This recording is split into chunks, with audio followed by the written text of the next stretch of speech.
neste momento já temos 2 volumes, não é? E portanto estes 2 volumes são realmente 4 exercícios por aula que eu vos estou a dar, que eu acho que são bastante interessantes também.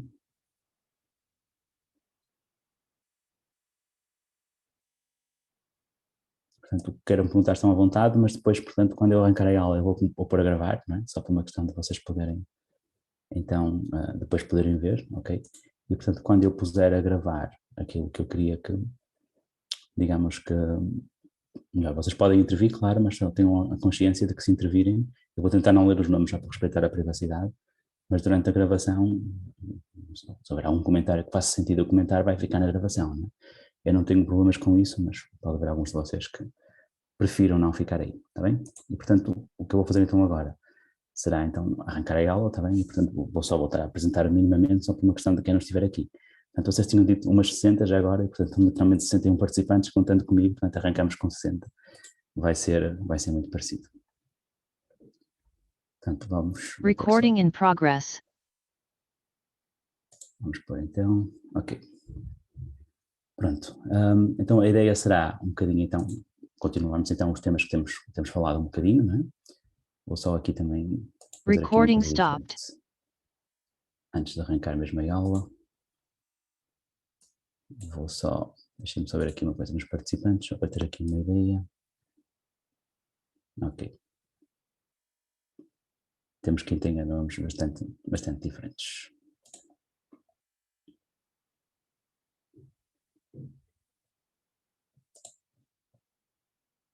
Recording in progress. Pronto, mas então vou arrancar um bocado a aula, porque senão depois também perdemos o timing necessário para isso acontecer, está bem? E portanto a intenção desta aula é continuar um bocadinho o tema em que vocês estavam, não é? E portanto o tema em que nós estamos neste momento então, a parte das árvores binárias, e portanto para começar com aquilo que vocês vão ter durante todas as minhas aulas, é para começar então um bocadinho com parte do mim, não é? Portanto aquilo que eu quero vos convencer, entre aspas, não é? É que realmente as árvores são uma maneira muito útil para conseguir armazenar e de algum modo manipular os dados também, e portanto se eu fizer bem o meu trabalho, se eu e a professora Ana Paula Rocha fizermos bem o nosso trabalho, vocês vão sair daqui realmente a pensar, tal como neste mimo, que as verdadeiras árvores são então as árvores binárias, está bem? E portanto a intenção de hoje é continuar um bocado o tema que já tínhamos na outra aula, e a ideia é falar então de árvores binárias equilibradas, está bem? E portanto vou repetir o que já disse há um bocadinho ainda antes da gravação, que é, estejam completamente à vontade para fazer alguma pergunta que queiram no chat, eu vou estando mais ou menos atento ao chat e portanto sempre que houver perguntas vou tentar responder, desde que façam sentido, não é? Se me perguntarem o que é que vai sair no exame, eu aí não posso responder, posso fazer um sorrisinho, mas não posso responder, está bem? E portanto a ideia hoje é falarmos não apenas de árvores binárias, mas também de árvores binárias equilibradas. Seja como for, a primeira coisa onde eu queria começar um bocadinho era falar-vos então da parte da visualização, que eu acho que nesta parte da matéria realmente é algo que faz todo sentido. Eu sei, olhando para os slides, não é, que vocês já conheceram o Visualgum, que eu vou voltar a fazer aqui um bocadinho de publicidade, ou seja, não é? Portanto, o Visualgum é um site bastante útil para poder visualizar toda uma série de coisas, não é? E em particular é então possível ver binary search trees, e vocês podem chegar aqui, inserir elementos, retirar elementos, portanto aconselho fortemente a usarem, e vou só deixar ficar também já agora a nota extra de que o Visualgum foi desenvolvido por pessoas que eu conheço bem, em particular uma das pessoas que está mais à frente deste projeto, né, que nasceu na Universidade de Singapura, é o Stephen Haldane, que é uma espécie de, salvo seja, Pedro Ribeiro de Singapura, no sentido de ser o habitual treinador dos alunos das Olimpíadas de Informática, que é algo que eu também faço aqui, não é? E tanto daí que ele também tenha 2 livros muito conhecidos e muito interessantes, chamado Competitive Programming, e para além de eu ter o prazer de o conhecer pessoalmente, não é? Queria também só por curiosidade dizer que o Stephen Haldane também usa, entre outras coisas, Mushak. Se vocês conhecerem a interface de Mushak, conseguem ver aqui um bocadinho, ele na sua aula em Singapura, neste caso, com um concurso feito em Mushak. Não usa só Mushak, mas fiquei tão só a curiosidade de que o Mushak é um sistema de avaliação automática que, apesar de ter sido feito realmente aqui em Portugal, em particular pelo professor José Paulo Leal no DCC-FCUP, realmente também é usado noutros sítios, não é? E, portanto, o recurso a um online judge automático é um recurso que é muito usado em muitas universidades. Este não é de todo o único judge, mas é realmente um bom exemplo daquilo que se consegue fazer. Mas neste caso, o que eu queria também mostrar-vos um bocadinho é que é possível complementar isso também com outras visualizações, e eu hoje vou usar um outro visualizador para vos dar mais recursos. Em particular vou destacar este aqui, de uma pessoa que essa não conheço pessoalmente, mas que também tem toda uma série de algoritmos que vocês podem aqui seguir e estruturas de dados. Por exemplo, mais para a frente, quando nós estamos a falar de grafos, vamos poder ver aqui um bocadinho coisas como pesquisa em largura, pesquisa em profundidade, algoritmo de primo e por aí adiante. Mas em particular para a parte das árvores, é então possível ver um bocadinho árvores AVL, árvores binárias de pesquisa, Red Black Trees, Split Trees e por aí adiante. E portanto, se vocês quiserem a qualquer altura voltar a relembrar um bocadinho como é que se podem fazer certas coisas, não é? Portanto, vamos imaginar uma árvore binária normal, só para fazer relembrar um bocadinho a outra aula. Se eu inserir aqui um 1, vai aparecer aqui um 1, depois se inserir um 3, o que vai acontecer é que o 3 é colocado então para este lado, porque é maior do que o 1. Se eu inserir um 5, por exemplo, ele vai ver o 1, 3, vai colocar ali um 5. Se eu chegar aqui e inserir um 2, o 1, neste caso, vai ser maior que 1, mas depois menor que 3. Portanto, vem para aqui e vocês neste tipo de visualizações conseguem, por exemplo, fazer uma pausa e se eu agora inserir, vamos pôr aqui um 42. No modo pausa eu consigo, por exemplo, andar passo a passo, encostar aqui um bocadinho, estou a comparar com o 1, vou andar para um certo sítio, estou a comparar com o 3, vou andar para um certo sítio e por aí dentro. Portanto, estes visualizadores providenciam uma maneira muito fácil e ágil de vocês consolidarem os vossos conceitos e, portanto, eu aconselho fortemente neste género de matéria a usarem os visualizadores, até porque, mesmo que vocês implementem árvores, não é algo que seja assim tão fácil de conseguir visualizar à medida que estão, por exemplo, a implementar. Não é simplesmente imprimir uma árvore, por exemplo, não é uma coisa que seja completamente trivial, então se ela for muito grande pode não ser fácil de visualizar. Portanto, estas ferramentas são interessantes, podem experimentar inserir, podem experimentar apagar, podem experimentar procurar um elemento, podem experimentar então com a parte de realmente estar sempre a andar, fazer pausa, aumentar a velocidade da animação e por aí adiante, tá bem? Portanto, aconselho fortemente a vocês depois brincarem um bocadinho, fica aqui o link no PDF e estão sempre clicáveis, eu coloquei tudo o que são endereços, estão aqui normalmente azul e portanto são clicáveis e vocês clicando vão parar à página respectiva, está bem? E portanto, neste caso, por exemplo, abri aqui, no caso no Chrome, não é? Aquela página em particular, portanto, mas isto é só então para complementar, mas depois hoje ainda vou então usar coisas semelhantes a esta. Seja como for, o principal aqui, portanto, o objetivo desta aula em particular é um bocadinho falar do tempo que demora usar uma árvore binária de pesquisa e quando ela vos foi vendida logo desde o início, não é? Foi um bocadinho vendida como uma solução que pode ser melhor do que usar um simples, por exemplo, um array ou uma lista, não é? E nós agora queremos concretizar um bocadinho melhor aquilo que eu estava a dizer com isso, ou aquilo que a professora Ana Paula Rocha disse com isso. E se eu vos fosse perguntar, quanto tempo é que uma operação demora numa árvore binária de pesquisa? E quando eu digo uma operação genérica, pode ser, por exemplo, inserir um número, apagar um número, procurar um número, e procurar o mínimo, procurar o máximo, muitas operações possíveis, não é? E, portanto, a principal, digamos, maneira que nós temos que caracterizar é perceber que todas as operações, de certa forma, passam por percorrer a árvore, até chegar, por exemplo, se for inserir à posição onde vamos inserir, se for procurar até o nó que estamos à procura, se for retirar também até o nó que estamos à procura, né? E portanto a ideia é que elas de certa forma dependem um pouco da altura da árvore, onde a altura pode ser pensada um bocado como a profundidade, né? Qual é que é o tamanho do maior caminho que começa na raiz e vai até à folha, né? E portanto se nós chamarmos h de height há uma variável, né, que é a altura da árvore, então a complexidade de quase todas estas operações que nós falamos, o tal mínimo, máximo, procurar, inserir ou remover, na árvore T passará a ser algo que é da ordem de O de H, está bem? Portanto, eu vou também usar já agora este toque que aparece normalmente aqui, eu uso LaTeX para os slides e não algo com PowerPoint, e este toque que está aqui é o mais típico já agora se de algum modo consultarem, por exemplo, papers que referenciam um modo de complexidade e é um O que é caligráfico em termos de matemática, está bem? Portanto, já é a mesma coisa que o Big O Notation que vocês têm visto, é só a caligrafia em si, digamos que é ligeiramente diferente. E portanto, um problema com os métodos que nós vimos então atrás, com as árvores binárias que vocês viram, aquelas mais naivas, chamemos-lhe assim, é que pode acontecer uma coisa como esta. Ou seja, eu posso ter N elementos e se eu tiver um bocado de azar na ordem que eu os insiro, os N elementos vão ficar todos encadeados. Então isto é quase igual a uma lista. E portanto, a altura da árvore pode ser literalmente uma altura que é O de N, ou seja, tão grande que cresce linearmente com o número de coisas que estamos a inserir. Não é? E se nós quiséssemos originar um caso destes, o que podemos fazer é então andar aqui um bocadinho para trás e para eu originar um caso como este seria, por exemplo, simplesmente, vamos por aqui uma animação mais rápida, inserir um 6, inserir um 5, inserir um 4, inserir um 3, inserir um 2, inserir um 1. E portanto se eu tivesse o azar de ter uma ordem destas, eu tinha algo que é o de N e portanto se eu quisesse retirar agora o 1, e andasse aqui devagarinho, por exemplo, imaginemos que eu queria retirar o 1, para eu conseguir chegar ao 1, aquilo que ia acontecer é que eu tinha que percorrer a árvore toda, e portanto se estou a percorrer a árvore toda vou gastar N, e se estou a gastar N, então já não estou a conseguir fazer muito melhor do que faria, por exemplo, se tivesse uma lista ligada. E portanto a ideia é um bocadinho como é que nós podemos fugir a isto, tendo uma árvore binária de pesquisa.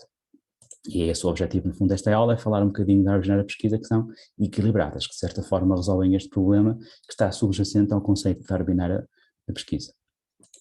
E, portanto, o que nós queremos então é não uma árvore deste género, mas sim uma árvore deste género. Uma árvore onde as coisas estão um bocadinho mais bem organizadas, onde está tudo muito mais bem dividido, onde no fundo está equilibrado. O inglês será o balanced, o termo mais usado, embora também há quem use balanceado, é mais típico usar em português de Portugal o equilibrado, está bem? Portanto, esta aula, no fundo, é falar um bocadinho como é que nós podemos obter, por definição, sempre árvores que são deste estilo e evitar estes casos ao máximo. Ao máximo, e naquele caso é evitar mesmo, não é? E, portanto, a primeira coisa que eu vos queria dar um bocado de ideia é pensarem, se eu tiver uma árvore que seja completamente equilibrada, qual é que é a altura? Okay? E, portanto, a altura é realmente logarítmica, que é um termo que vocês já ouviram muitas vezes, e já agora vocês vão ouvir falar N vezes em complexidades que de alguma forma envolvem a noção de um logaritmo, e fica também já agora aquela piada típica, não é, de que logarithm em inglês é um anagrama, tanto as mesmas letras do que a palavra algorithm, estão intimamente ligadas, é mesmo verdade, não é? E a ideia principal aqui um bocadinho é, vamos pensar só um bocado o que é que acontece numa árvore que tem então N nós que seja perfeitamente equilibrada, não é? E portanto, se eu tiver uma árvore que seja perfeitamente equilibrada, imaginemos a altura 1 pode ser algo como isto, depois tivesse a altura 2, pode ter, se calhar vou passar um bocadinho mais afastado só para ter mais espaço para desenhar. E depois se eu tiver da altura 4, pode ser algo como isto. E portanto, se eu tiver uma árvore deste género, e vos fosse perguntar quantos nós é que a árvore tem, por exemplo, vamos imaginar, vamos pôr aqui se calhar aqui um bocadinho azul, vamos pôr assim aqui um bocadinho azul e perguntar só simplesmente algo como o seguinte: quantos nós é que eu tenho neste nível? Tenho só um nó, que é aquele. Quantos nós é que eu tenho neste nível aqui? Tenho 2 nós. Quantos nós é que eu tenho neste nível? 1, 2, 3, 4. Se eu perguntasse quantos nós é que eu tenho no geral, tipo o somatório de todos eles, até este nível tenho então só 1. Considerando os 2 primeiros níveis, tenho 1 mais 2, que dá 3. Considerando os 3 primeiros níveis, tenho 1 mais 2 mais 4, que dá 7. E se nós fôssemos continuar, a árvore estivesse completamente equilibrada e completamente cheia, se aqui temos 1, depois 2 filhos de cada um vezes 2 dá 2, vezes 2, 4, a seguir viriam 8, e se eu somar 8 dá 15. E portanto há aqui uma relação que se consegue ver entre estes números, não é? Que é de certa forma nós conseguimos ver aqui que este número no fundo é 2 menos 1, este 3 é 4 menos 1, este 7 é 8 menos 1, e o que viria aqui a seguir seria 16, e o 15 também é 16 menos 1 e por adiante. Portanto, o que isto nos está a dizer no fundo é que cada vez que eu acrescento um nível, só nesse novo nível que eu estou a acrescentar, por exemplo, neste caso acrescento 4 nós, acrescento mais nós do que todos os níveis anteriores. No fundo, consigo duplicar o número de nós cada vez que eu estou a aumentar. E se com um nível eu duplico o número de nós, eu posso agora fazer um bocadinho o exercício inverso, não é? E portanto, isto que eu estou a escrever aqui também, só para ser mais fácil de consultar, de certa forma, depois também incluo nos slides, mesmo que eu queira fazer, digamos, uma explicação que envolva o equivalente a um quadro, não é? Que é um recurso que eu considero imprescindível para explicar coisas, mas seja como for.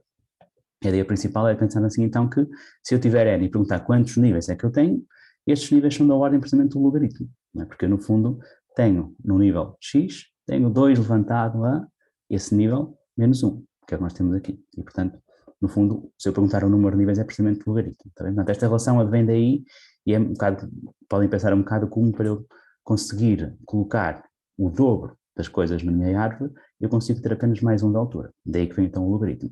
Normalmente, imagino que vocês também saibam isso, não se representa a base do logaritmo quando falamos em ordens de complexidade, porque para transformar de uma base na outra, nós apenas precisamos de multiplicar por uma constante. E, portanto, como é um fator constante, não interfere, normalmente se explica só em logaritmo, mas na realidade, em alguns casos até pode ser logaritmo base 2, outros base 3, outros base 4, mas normalmente desde que seja logaritmo, que é isso que nos importa, e também é por isso, não só, mas também, que normalmente se usa coisas que são logaritmo base 2, porque já tem as propriedades que nós queremos de crescer logaritmicamente, sem ter complexidade adicional, não é? Portanto, não vamos ganhar muito, até podemos termos expectativa no final, se nós em vez de uma árvore que fosse binária, tivéssemos uma árvore ternária. Porque podíamos estar a complicar a nossa implementação sem ter grandes ganhos diretos, por exemplo, na quantidade que nós conseguimos fazer, porque continuava a crescer logaritmicamente. Mas pronto, adiante a ideia é simplesmente esta. Se por acaso eu tiver a sorte de ter uma árvore que está perfeitamente equilibrada, então aquilo que eu tenho é uma altura que é logarítmica em termos da quantidade de nós que eu tenho lá dentro. E portanto o que nós queremos agora então é conseguir ter uma árvore deste género. Se eu já soubesse à partida quais são os números que eu quero guardar, qual é que seria a ordem que eu podia ter para conseguir inseri-los de maneira completamente perfeita, né? Portanto, imaginem o seguinte, imaginem que eu tinha algo como, por exemplo, sei lá, vamos por aqui, números diferentes. 1, 2, 1, 4 e 1, 7. Se eu tiver só estes 3 números, qual é que é a melhor árvore em termos de equilíbrio para ficar? Literalmente, se eu colocar o número do meio, que é o 4, não é? Depois consigo ter deste lado o menor, que neste caso é o 2, e neste caso o 7.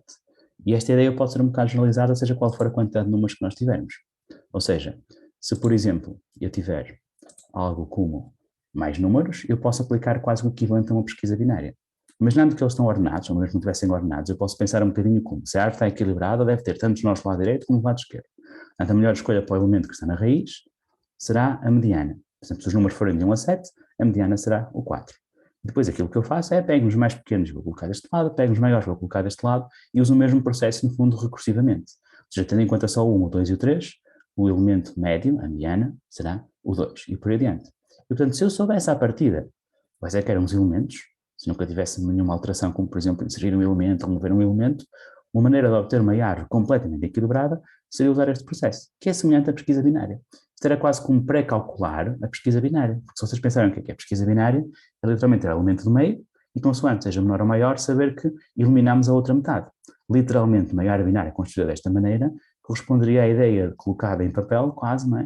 De nós temos a pesquisa binária já pré-computada e saber para que lado seguir consoante a comparação, seja menor ou maior. O problema, não é? Lá está, é que isto seria muito bonito, mas não vai acontecer sempre isso.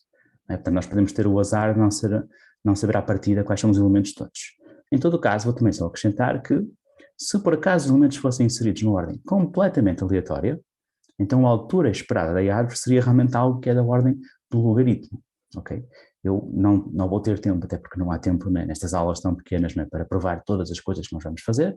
Eu adorava entrar em mais profundidade, mas digamos, o tamanho do material do programa que vocês têm nesta cadeira não leva a que isto seja possível, não é? Em particular, deixei ficar aqui um link, se vocês quiserem explorar um bocadinho empiricamente, e vou até usar um bocadinho para entrar aqui numa shell só para mostrar uma coisa, e este link que está aqui leva-vos às Gnarly Trees, é? Que no fundo é um projeto que também tem então vários tipos de árvores, é no fundo mais um visualizador, é? Mas em particular eu já fiz download do que lá estava, e vocês também podem depois fazer download se quiserem. Vou arrancar aqui só um programa que foi feito neste caso em Java, mas não é isso que interessa, né?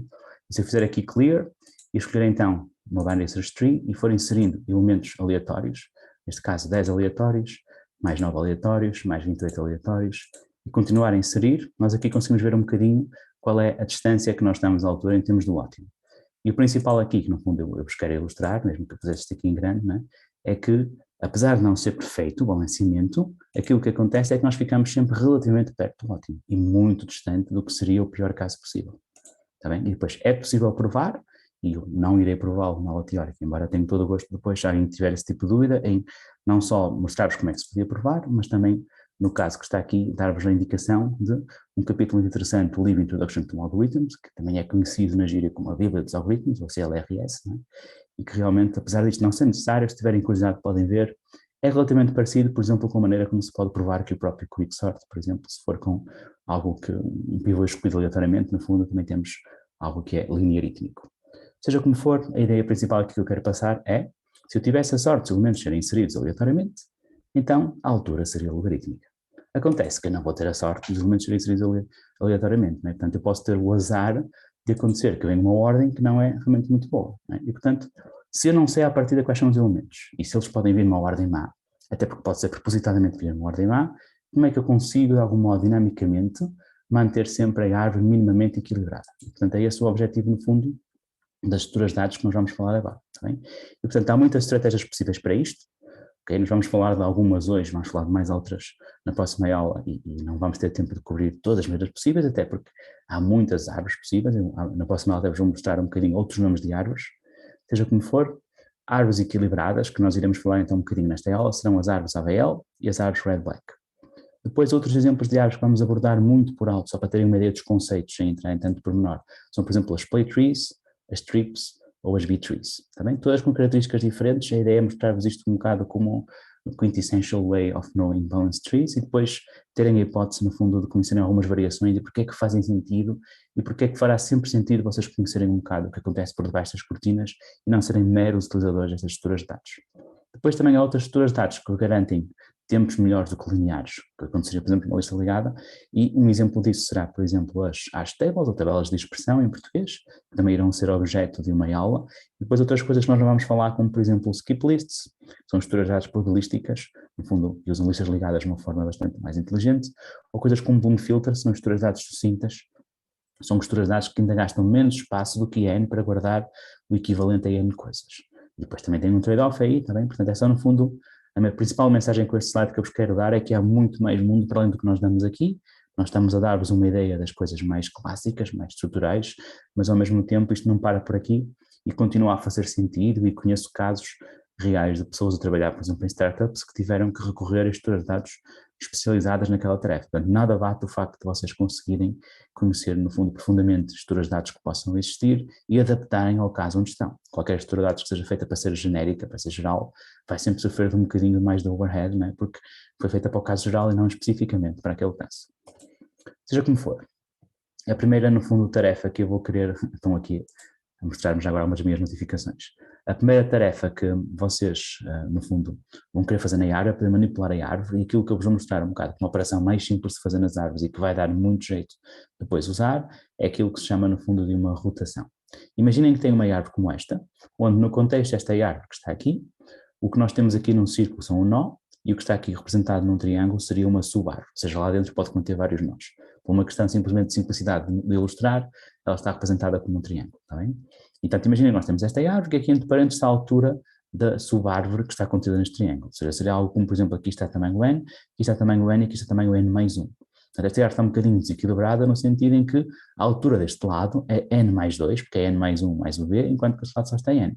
Portanto, claramente ela não está perfeitamente equilibrada. Nós gostávamos um bocadinho, não é, de equilibrar isto. E para equilibrar isto, a operação mais básica que eu posso fazer, portanto, literalmente, se isto fossem números, é equivalente a saber se não é números, a operação mais básica que eu posso ter numa árvore é fazer uma rotação.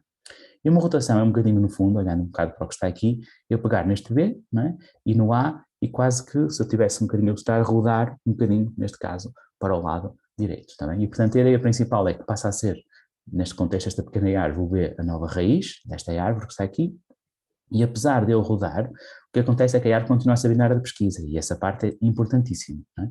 Ou seja, por exemplo, estes elementos da subárvore X são todos menores que B, continuam a estar aqui à esquerda do B. Os elementos da subárvore Y têm que ser maiores que B, porque são deste lado, mas menores que A, e continuam a ser maiores que B, porque são deste lado, mas menores que A.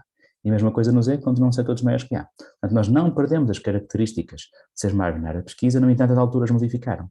Se aqui eu tinha deste lado n mais 2 e deste lado n, agora deste lado aqui eu já passo a ter n mais 1 para aqui e n mais 1 para aqui, porque são dois daqui com n. Bem? Portanto, isto é só um exemplo de uma operação que, sem alterar então a estrutura de ser binária de pesquisa, conseguiu, neste caso, reequilibrar ou simplesmente alterar as alturas. E, portanto, a ideia, como vocês vão ver à frente, é um bocadinho saber como usar estas rotações para conseguir, de certa forma, manter a árvore equilibrada. Portanto, isto é um exemplo, então, de uma rotação à direita, de modo muito similar, não é? Nós podemos fazer uma rotação à direita e podemos fazer uma rotação à esquerda, que é quase só o inverso. É um bocado, se eu passei por esta situação, também posso voltar um bocadinho à outra. Está bem? E, portanto, apesar de eu ter dito, vou só repetir esta parte que é importantíssima, esta rotação altera as alturas das subárvores, permite-me reequilibrar eventualmente a árvore, mas, muito importante, não quebra as propriedades que a tornam uma árvore binária de pesquisa. Não é? Daí que ela seja, então, uma operação muito útil. E, portanto, a primeira estrutura de dados que eu vos vou falar, então, para manter o equilíbrio, usando no fundo as tais rotações, vai ser então uma AVL tree. Okay? E uma AVL tree é uma árvore binária de pesquisa que garante uma única propriedade, que é chamada invariante de altura. Okay? E a propriedade que ele tenta garantir é a seguinte: a diferença de alturas entre a subárvore esquerda e a subárvore direita em qualquer nó, portanto, olhando para qualquer nó, a diferença entre as alturas da esquerda e da direita é no máximo de 1. E nunca pode ser 0 já agora, não é? Porque se fosse 0, de certa forma, deixem-me só aqui apagar para depois poder também desenhar aqui mais coisas se for necessário.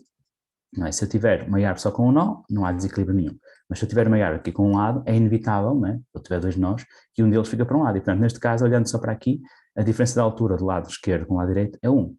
Portanto, 1 é garantido que pode ter que acontecer se o número de nós não for, digamos, exatamente tal que a árvore fique completamente equilibrada. Tá bem? E, portanto, o que nós queremos numa AVL tree é garantir que nunca acontece especificamente, não é? Que no máximo essa diferença de alturas entre a subárvore esquerda e direita é 1.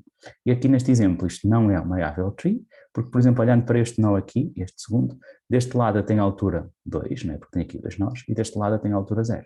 E, portanto, olhando para este nó não respeita esta invariante de altura. Okay? E, portanto, o que nós queremos então, no fundo, é conseguir manter esta invariante de altura aqui, está bem? E, portanto, a ideia principal é, eu posso continuar a inserir e mover nós de tal modo que mantenha este invariante. E vamos ver um bocadinho a seguir. Por um lado, como é que eu mantenho o invariante, e por outro lado, como é que eu consigo também, de certa forma, digamos, perceber o que é que isto implica em termos de altura, ou seja, que garantias é que manter esta invariante me dá em relação à altura máxima e à altura esperada, no fundo, que eu tenho da árvore, está bem? E, portanto, como é que funciona a inserção, então, no MyAvel Tree? A inserção no MyAvel Tree funciona do seguinte modo. Inserimos, literalmente, como se fosse uma árvore binária normal, procuramos a posição do nó havendo de ser maior ou menor, e quando chegamos ao final pode acontecer que eu tenha quebrado. Ou seja, como estou a inserir, o que pode acontecer é que, por exemplo, aqui já estava mais um do que deste lado, e eu inseri mais um elemento aqui, então ela ficou muito mais pesada aqui e ficou o tal desequilíbrio também no 2. Podia ter acontecido do outro lado, não é? Mas o que nós vamos fazer um bocadinho é só ilustrar o que é que se faz neste caso, e depois podem pensar que o que acontece do outro lado é um bocadinho simétrico, está bem? Portanto, vamos corrigir sem perda de generalidade, vamos mostrar como corrigir este, mas do outro lado seria algo muito semelhante. E, portanto, o que acontece é o seguinte, então, imaginem, e agora vai haver vários formatos, depois vou-vos mostrar isto um bocadinho com exemplos mais práticos, também usando o tal visualizador conseguirem ver um bocadinho. Mas imaginem então que, de certa forma, o nó que introduziu o desequilíbrio é o nó que está mais à esquerda, este Y aqui, não é? E aquilo que nós podemos fazer é que fazemos uma rotação no X, não é? E, portanto, neste caso, aqui está então mais 2, aqui neste caso está só o H, portanto temos o tal desequilíbrio aqui, e fazendo esta rotação para este lado, corrigimos um bocadinho aquilo que está aqui, deste lado passou a estar H mais 1, deste lado passou a estar H mais 2 aqui neste nó e aqui H mais 1, e portanto nós conseguimos de certa forma tornar o desequilíbrio que era de 2 no nó X para um desequilíbrio que neste caso, do ponto de vista só do X, só está H mais 1 H, só está desequilíbrio de 1, e do ponto de vista do Y também só está desequilíbrio de 1. E portanto no fundo corrigimos, e embora eu tenha colocado aqui também H mais 1, fosse gerir de forma igual se aqui tivesse só H, um caso como este pode acontecer só em vez de estar a inserir, a remover. Nós vamos ver aqui mais exemplos, não se preocupem, mas para já é só para vos dar uma ideia que é, no fundo, se estiver desequilibrado completamente no enfiamento de um ramo todo para a esquerda, ou inversamente do lado todo à direita, basta fazer uma rotação e corrigimos, porque a rotação está precisamente a passar peso de um lado para o outro, está bem? E portanto, repito, esta rotação é a rotação igual àquela que nós vimos antes, a tal rotação que é, digamos, o caso base. O outro caso que nós podemos ter é, se não tivermos a sorte de temos exatamente o elemento aqui, mas se for um elemento que está a introduzir algo mais por aqui, por exemplo, imaginemos que é o Y21, nós estamos neste caso a inserir um bocado mais peso do que devíamos, então neste caso aquilo que temos que fazer é um bocadinho diferente, e aquilo que nós fazemos é primeiro fazemos uma rotação do Y para a esquerda, e portanto ficou neste caso, e agora que temos o peso todo deste lado, fazemos um bocadinho que é fazer uma rotação deste nó aqui para o outro lado, e portanto o Y2 fica naquele sítio e fica tudo muito mais equilibradinho. Mais uma vez eu estou a usar só um caso genérico, não é? Se isto fosse a nível de código, teria que especificar-me com um bocado mais de cuidado os casos, só vos quero dar uma ideia daquilo que está a acontecer, está bem? E portanto, se o desequilíbrio acontece não no nó completamente à esquerda, mas no nó mais interno, no ramo da esquerda do lado direito, corrigimos com duas rotações e não uma. Uma para transformar no caso que nós conhecemos e depois outra para fazer aquilo. E vamos ver depois mais exemplos, está bem? Portanto, a ideia base daqui é então, se eu estou a inserir nós, eu posso criar desequilíbrio, porque no fundo criei mais desequilíbrio do que aquele que já estava e portanto passou a ser 2. Eu consigo corrigir aplicando rotações e no fundo só existem quase 2 casos e depois os outros casos são todos análogos, como podemos voltar um bocadinho a ver, está bem? E portanto, quer seja só com uma rotação, quer seja com 2 rotações, eu consigo sempre resolver o que acontece quando eu estou a inserir um nó. Vendo isso então um bocadinho mais no caso prático e depois vamos visualizar alguns casos. Se por acaso eu tiver a inserir então um nó 4 e a seguir inserir um 7, até agora tudo bem, eu não level 3, e agora insiro um 10 e o problema de inserir o 10 é que então cria desequilíbrio, neste momento o 4 tem 0 para aqui, 2 para aqui, e agora o que fazemos é uma rotação para este lado, usando o 7 ali como pivô e passa a ser o 7 no 9. Se agora inserir um 6, estamos ok, não temos nenhum desequilíbrio. Se inserir um 2, estamos ok, não temos desequilíbrio. Se inserir um 5, temos então um caso, um desequilíbrio no nó interno e não no nó na ramificação completamente extrema, então o que fazemos é uma rotação para o 6 para aqui e depois uma rotação para passar para aquele lado. No fundo, aplica as duas rotações, tal como eu vos mostrei, e ele fica então mais equilibrado. Tá bem? Portanto, a ideia base é sempre esta, quando nós estamos a inserir, no máximo com duas rotações eu consigo corrigir e manter a árvore equilibrada. Para remover elementos, a ideia é muito semelhante. A ideia, no fundo, é que nós primeiro procuramos o nó que queremos remover, removemos usando o processo que vocês já viram nas outras aulas com árvores de pesquisa normais, e depois aplicamos rotações ao longo do caminho, porque no fundo nós só conseguimos induzir desequilíbrios nos nós ao longo do caminho onde fomos e, portanto, quando estamos a criar, é uma questão de ir voltando a subindo e em cada um deles corrigir as rotações tal e qual fizemos com as inserções, tá bem? Portanto, corrigimos os desequilíbrios dessa maneira e, apesar de no caso da remoção, no pior caso, eu ter que corrigir desequilíbrios ao longo dos níveis todos, a quantidade de níveis que eu tenho também é ela só logarítmica, porque a altura era logarítmica e, no fundo, mais um. E, portanto, no final de contas, se eu pensar numa árvore AVL, para procurar, nós só pesquisamos, no fundo, pela altura. Se eu estiver a inserir, eu só faço então no máximo 2 rotações e, portanto, também no fundo depende da altura, que é a altura mais as 2 rotações, a altura para chegar ao sítio dele, depois 2 rotações para corrigir. Para remover, no máximo, então, eu gasto uma vez a altura para chegar lá e depois vou andando para trás pela altura e outra vez no máximo fazer 2 rotações em cada nível. E, portanto, com tudo isto, no fundo, a complexidade das operações é a altura da árvore. E, portanto, aquilo que, no fundo, nos falta um bocadinho a provar, de certa forma, pelo menos intuitivamente, é qual é que é a altura, então, esperada de uma árvore AVL. Vocês devem imaginar que a altura vai ser boa, no sentido em que é quase manter no fundo ao máximo, não é? Mas o que nós queremos é realmente mostrar isto de uma forma um bocadinho mais completa, está bem? E portanto a primeira coisa aqui que eu vos vou mostrar um bocadinho é como é que eu podia pensar qual é o pior caso possível. E o pior caso possível, no fundo, é qual é que é a árvore mais desequilibrada que eu consigo criar, ao mesmo tempo que eu respeito as condições de uma árvore AVL. Portanto, vamos pensar um bocadinho, pensar em mais equilibrada, qual é que é a árvore mais pequena do ponto de vista de conter o menor número de nós, de tal modo que ainda segue à altura. Que é o equivalente a dizer que queremos o mais equilibrado possível. E vamos chamar n de h ao número de nós de uma árvore com altura h. E, portanto, se eu pegar, no fundo, numa árvore de altura 1, esta é a pior árvore possível, quer dizer, não há hipótese, é só esta. Se eu pegar numa árvore de altura 2, é esta, não é? Porque a outra que teria mais um nó seria mais equilibrada, teria mais nós.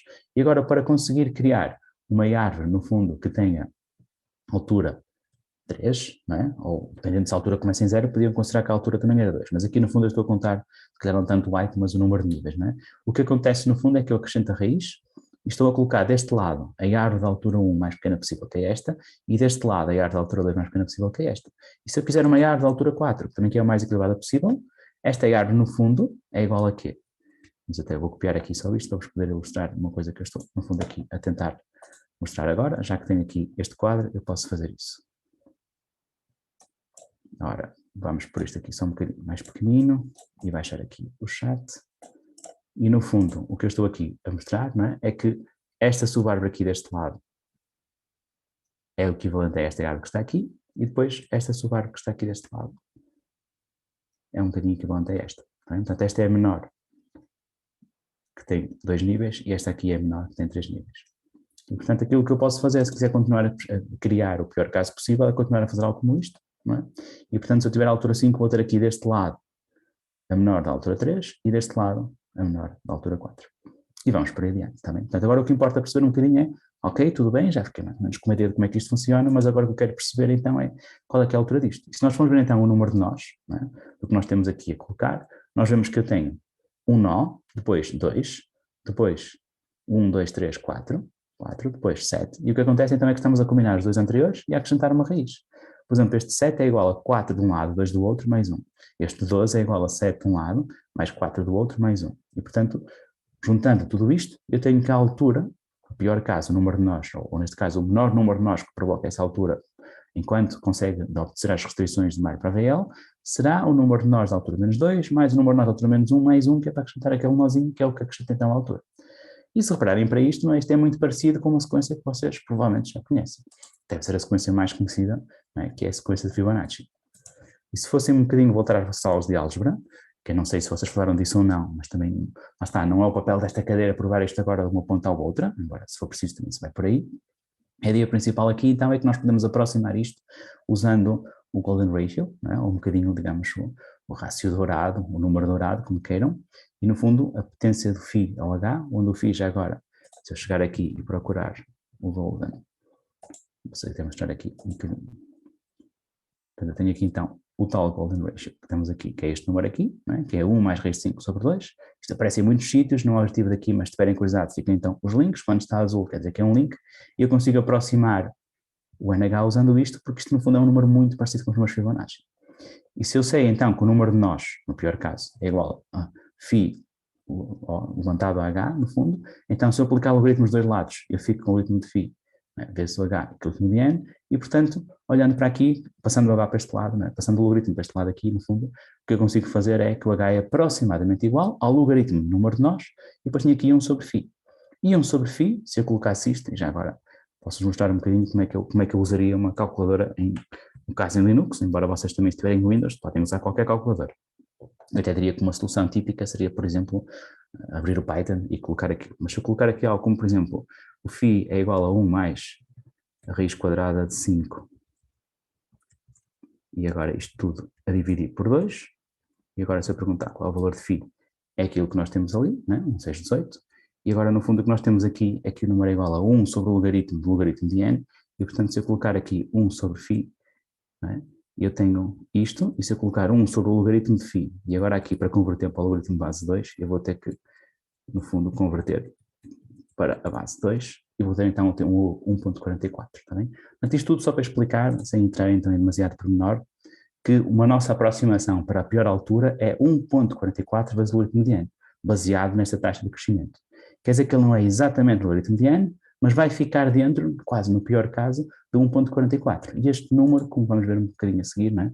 É um número bastante bom. Então, é um número muito próximo da altura ideal. É, no fundo, algo que no pior caso fica apenas 1.44 da altura ideal, se a árvore fosse completamente perfeita, completamente equilibrada. Porque nós estamos, no fundo, a só deixar ficar um desequilíbrio que é muito pequenino, não é? Que é, no máximo, um desequilíbrio de 1 entre um lado e o outro. E, portanto, algumas das vantagens, então, das AVL3, não é? É que realmente nós vamos ter um tempo então de inserção e remoção e pesquisa que é logarítmico, certo? 1.44 log de n, mas é logaritmo acima de tudo, não é? E é bastante eficiente quando comparado com outras alternativas que vamos ver, porque realmente este limite é mesmo muito próximo, muito, muito pequenino, está bem? Algumas desvantagens, que é para não ser só vantagens, né? Senão vocês ficam a pensar, então, porque é que não se usa AVL3 para todo lado, bem? O primeiro caso é que são relativamente complexas, vamos ver que apesar de tudo não são assim tão complexas comparadas com outras estruturas de dados, mas em todo o caso são relativamente complexas, não é? E por outro lado, elas querem um bocadinho mais de memória, pode parecer pouca, mas em alguns casos nós queremos exprimir ao máximo, temos que guardar aqui informação extra, que é de certa forma andar a guardar se as árvores estão ou não desequilibradas, e como o desequilíbrio pode ser só à esquerda ou à direita, no fundo bastam-nos 2 bits para representar se temos um desequilíbrio à esquerda ou um desequilíbrio à direita, ou então simplesmente se não há desequilíbrio. Por outro lado, como nós temos de estar sempre um bocadinho a manter o equilíbrio, quando estamos a inserir e remover, quando comparamos com outras alternativas possíveis, aqui vamos ter que fazer mais vezes alterar um bocadinho a estrutura da árvore, não é? Porque há muitas mais operações que quebram o tal equilíbrio. Tá bem?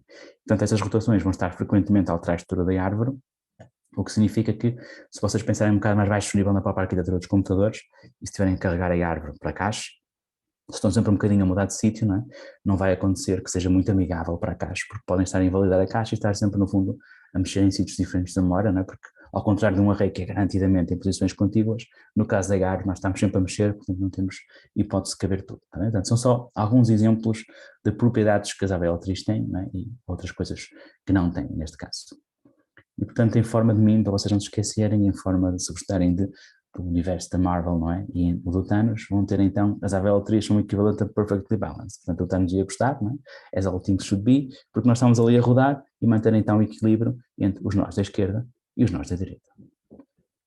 E, portanto, com isto é um bocadinho a apresentação de que é então uma AVL, ok? E o que vocês depois podem ver para terem uma ideia então de como é que funciona a AVL é espreitar então a tal visualização. Fica também a dica, pela curiosidade, de que o nome AVL, no caso, vem dos autores. Isto é um paper já dos anos 60, chamado An Algorithm for the Organization of Information, que é o motivo pelo qual eu tenho aqui uma tab que diz Soviet qualquer coisa, não é? Vocês não são obrigados a ver, mas eu aconselho sempre a espreitarem os papers originais para terem uma ideia de como é que se escrevia, e neste caso o conceito de dar-vos AVL, e já agora o tal rácio dourado, que há pouco falei, também vem aqui um bocadinho explicado no paper, não é? E portanto tem aqui um paper que até foi traduzido, não é? Translated by FM Godspeed, porque no caso o paper original nem sequer estava escrito em inglês, por razões óbvias. Então, se quiserem depois brincar um bocadinho, podem então vir aqui à tal visualização, se clicarem aqui vão ter a parte de dar-vos AVL, e portanto tudo aquilo que nós temos a fazer, eu agora aqui consigo no fundo inserir os elementos e posso no fundo andar aqui a poder brincar um bocado. Vamos, por exemplo, pôr aqui o 3, portanto ele faz aquela rotação. Se eu puser aqui um 4 e agora aqui um 5, ele faz aquela rotação.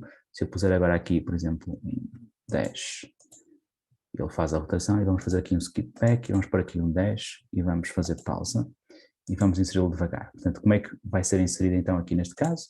Vamos procurar aqui, o 10 vai para ali, inserir o 10 ali, neste momento quando nós estamos a ver, vemos que temos aqui um desequilíbrio, porque neste momento, do ponto de vista deste nó, eu tenho mais altura deste lado que daqui, e portanto, para corrigir aqui, aquilo que eu tenho que fazer então é uma rotação.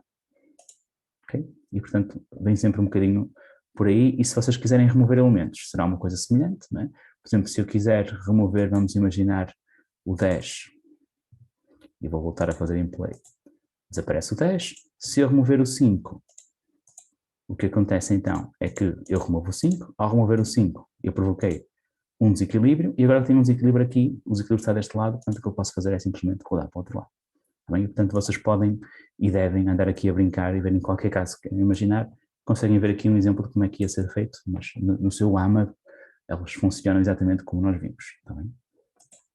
E, portanto o objetivo agora para o que nos resta desta pequena aula é introduzir um bocadinho uma outra estrutura de dados parecida, mas diferente e provavelmente depois terminar na próxima aula.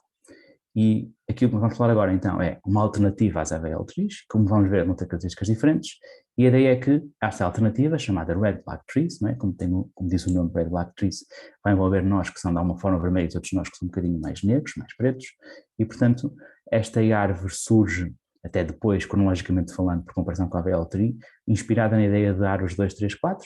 Uma árvore 2, 3, 4 é uma árvore que não é binária, é uma árvore no fundo onde nós temos nós que podem ter 2, 3 ou 4 filhos, não valores, não é? E em que a ideia é, são parecidas com árvores binárias de pesquisa, mas temos mais, por exemplo, temos aqui o 20 e todos nós que estão deste lado são menores que o 20, depois nós no meio somos maiores que 20, mas menores que 60, e depois nós deste lado são maiores que 60. E depois a mesma coisa em cada lado, por exemplo, o nó 11 está entre 8 e 12, os nós 3 e 16 estão entre 12 e 17.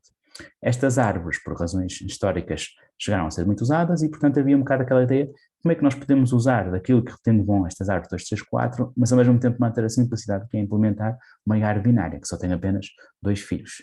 E a partir daí surgiu então a ideia de as árvores Red Black, surgiu então em 78, embora no momento em que elas surgiram, elas nem eram Red Black Trees, eram a Dichromatic Framework for Balanced Trees, ou seja, era uma framework que necessitava de 2 cores. E neste caso o Sedgwick, outro nome bastante conhecido, e o Givens, aquilo que eles fizeram foi, vamos usar cores, e elas ficaram conhecidas hoje em dia por árvores Red Black, e reza a história, não é? Falta saber até quanto é que eles têm brincado um bocado connosco, reza a história de que eles usaram vermelho e preto para as árvores, simplesmente porque, por um lado, quando imprimiam ficava bonito, não é? Por outro lado eram as cores das canetas que têm. E mesmo hoje em dia, se vocês pensarem num quadro branco, é típico que nós temos a caneta preta e a caneta vermelha, está bem? Portanto, quem sabe, se eles fossem autores diferentes, podíamos ter, em vez de Red Black Trees, podíamos ter a Blue Magenta Trees, está bem? Mas neste momento são Red Black Trees, é essas que nós vamos aprender. E o que é uma Red Black Tree? Uma Red Black Tree, vamos ver que é um conceito ligeiramente mais complicado que uma AVL Tree. Na AVL Tree só temos então um invariante de altura, numa Red Black Tree temos 4 invariantes. A primeira invariante é simples, diz que a raiz tem que ser um nó preto. Depois, as folhas também têm que ser pretas e são vazias, um bocado estes nós estão aqui, vamos já ver um bocadinho a seguir que quase podemos descartar isto sem perda de generalidade, mas as propriedades mais interessantes são as seguintes. Todos os filhos de um nó vermelho têm que ser pretos, ou seja, nunca podemos ter 2 nós vermelhos seguidos, é por isso que esta árvore aqui não é uma Red Black Tree, por exemplo, enquanto que aqui todos os nós vermelhos a seguir têm um preto, e por outro lado, esta parte do Black Property diz que para cada nó, o caminho até às folhas, que são descendentes desse nó, tem que ter o mesmo número de nós pretos. Okay? Por exemplo, do nó 12 até qualquer folha preta, nós temos sempre 2 nós pretos, 21 mais um nó na própria folha em si, 21, 32 folha em si, portanto tem sempre 2 nós pretos em qualquer caminho a partir do 12. E a partir do 8 tem sempre um nó preto até à folha e por aí adiante, está bem? Portanto, aqui isto não é uma Red Black Tree, porque se pensarmos no nó 8, para o lado da folha do lado 7 só tem um nó preto, que é a própria folha em si, e deste lado tem 2. Está bem? Nós a seguir vamos explicar as consequências disto, mas para já ficarem com uma intuição, a Black Property garante algum equilíbrio, porque nos garantem um bocadinho, não é, que o caminho pelo lado das pretas é sempre o mesmo. A parte dos nós vermelhos, no fundo, introduzem qual é o desequilíbrio que é permitido. Eu posso ter algum desequilíbrio que são os nós vermelhos, se os nós pretos são a parte equilibrada, os nós vermelhos são os que estão a introduzir desequilíbrio. E nunca é introduzido desequilíbrio mais, porque eu nunca permito que haja mais do que uma vermelha seguida. Em termos de mostrar nos slides, eu não vou normalmente desenhar os tais nós nulos pretos, embora eles, se vocês fossem implementar umas Red Black Trees, dava muito jeito de ter esses nós explicitamente representados. É aquilo que chamamos quase de nós sentinela, evitam casos estranhos. E nós vamos chamar, no contexto destes slides, Black Height ao número de nós pretos, desde o nosso nó até então ao nó nulo. Tá? Por exemplo, o Black Height do 12 será 2, porque para qualquer folha preta eu tenho que percorrer 2 nós pretos. 21 e próprio nó preto, o 8 e próprio nó preto e por aí dentro. E, portanto, se eu fosse perguntar, ok, isso é tudo muito bonito, mas então, até que ponto é que isto nos garante que tem uma altura que é logarítmica? E a resposta é, garante mesmo, como devem esperar, não é? E vamos só ver isto então de várias maneiras, não é? Vamos chamar, no fundo, vamos pensar, não é, que se o black height do no n for k, então nós sabemos que o caminho vai ter exatamente aqueles nós pretos, não é? Que é k nós pretos, e portanto sabemos que no mínimo ele tem k nós, porque são todos pretos, ou no máximo tem 2 vezes k, porque é vermelho, preto, vermelho, preto, vermelho, preto, vermelho, preto. Portanto, isto dá-vos logo uma ideia, não é, de que o maior desequilíbrio entre dois ramos, na realidade, é que um dos ramos tem o dobro do tamanho do outro, que é, num caso, temos o máximo possível, vermelho, preto, no outro caso temos o mínimo possível, que é tudo pretos, certo? E não conseguimos ter mais desequilíbrio do que este entre os dois ramos do mesmo nó, porque realmente, senão não estamos a obedecer às invariantes que nós dissemos que existiam, não é? E, portanto, aquilo que eu vou um bocado quase que terminar esta parte da aula é uma red black tree com n nós, vou-vos mostrar um bocadinho porque é que ela tem então sempre garantidamente um tamanho que é menor ou igual do que 2 vezes o logaritmo de n mais 1. Ou seja, por comparação com a AVL, já agora que era 1.44 logaritmo de n, este aqui vai ter um bocadinho mais de margem de manobra, ou seja, não vai conseguir ser tão equilibrado e, como vamos ver, depois isto é um bocado um jogo de equilíbrio entre manter mais equilibrado mas gastar mais, ou manter menos equilibrado mas gastar menos para manter esse equilíbrio. E, portanto, em alguns casos pode dar jeito de usar a AVL, em outros casos pode dar jeito de usar a Red Black Tree. Tá?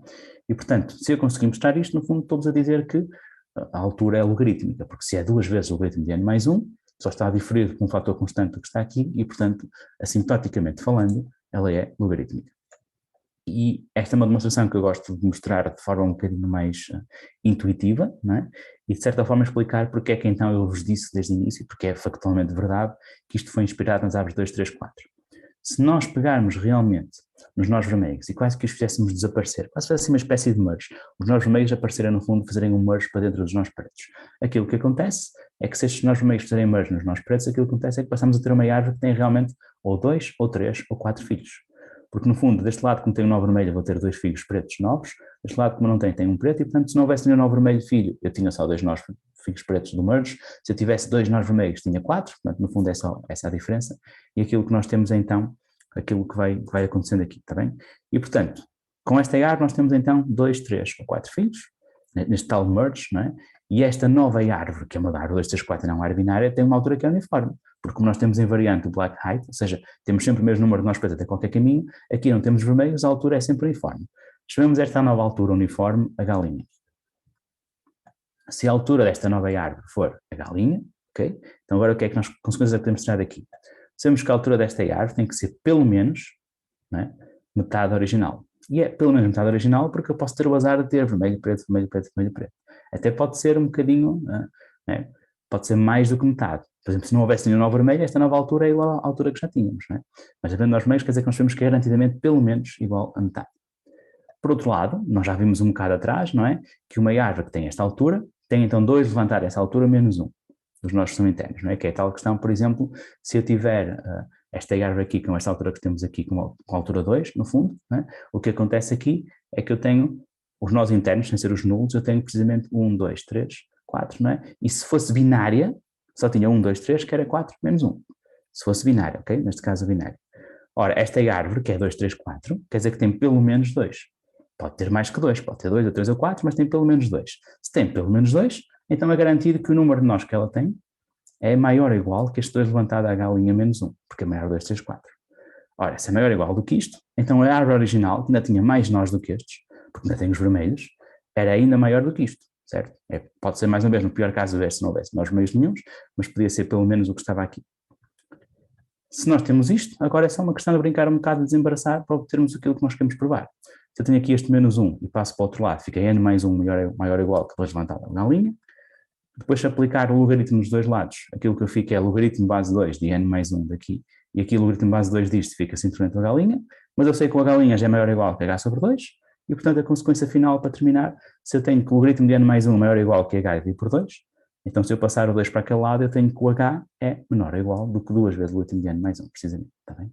E portanto vocês não têm que saber este tipo de provas para o teste, não se preocupem, o que eu quero é mais que vocês possam revisitar os slides e de algum modo perceberem mais a intuição. Então, a intuição é aquela que eu vos disse desde o início, que ainda é para mim mais fácil de compreender do que qualquer prova, que é a parte da black property vai-vos garantir que está equilibrado, garante-vos que a altura é minimamente equilibrada, a parte dos nós vermelhos, de certa forma, introduz, no fundo, o equivalente ao desequilíbrio que é permissível.